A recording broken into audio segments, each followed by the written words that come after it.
Malasimba, pero demonyo. Yeah. Amen. Amen.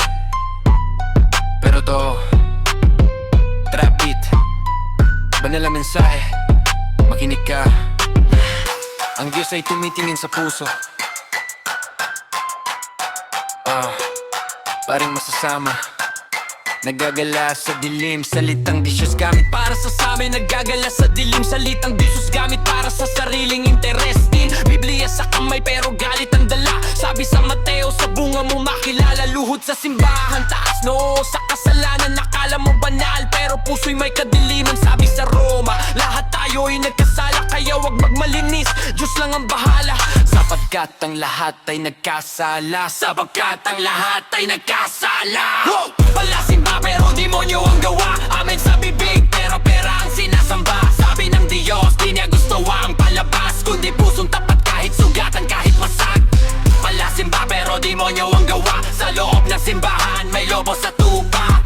Hindi lahat ng nagsasabi ng Panginoon. Mateo 7:8, tandaan mo yon. Gumagawa ng masama sa luwag ng banal. May agawan sa pwesto, inggit ang nagharipal. Rebulto'y tahimik, saksi sa lahat, habang demonyo'y nakabarong may hawak na pilak. Sabi sa Biblia, hindi mo pwedeng paksilbihan ang Diyos at salapi, isa lang ang sasambahin. Kaya kahit may rosaryo, kung puso'y sakim, balewala ang dasal, langit di mararating. Hindi kayo maaring maglingkod sa Diyos at sa kayamanan. Hindi simbahan ang magliligtas sa'yo, kundi pagsisisi, pagbabagong totoo. Kahit gaano ka kadalas mag-amen, kung wala kang pag-ibig, wala ring sasayan. Wala akong pag-ibig, wala akong kabuluhan. Huwag mong gamitin ang Diyos sa kalokohan. Sabi niya, banal ang kanyang pangalan. Sa huling araw, haharap tayong lahat. Walang palusot, walang ranggo, walang balat. Mas mabuti pang umiyak ka sa sala kaysa magpanggap na banal sa madla. Sabi sa Ezekiel, gusto niya ang buhay, hindi kamatayan ng taong nagsisisit babalik. Hindi ko ikinatutuwa ang kamatayan ng masama.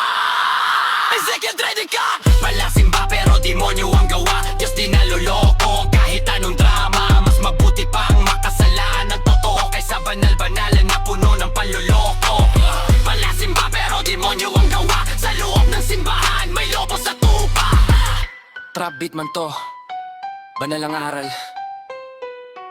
Ang simbahan ay tahanan, hindi ang tablado ng dangal.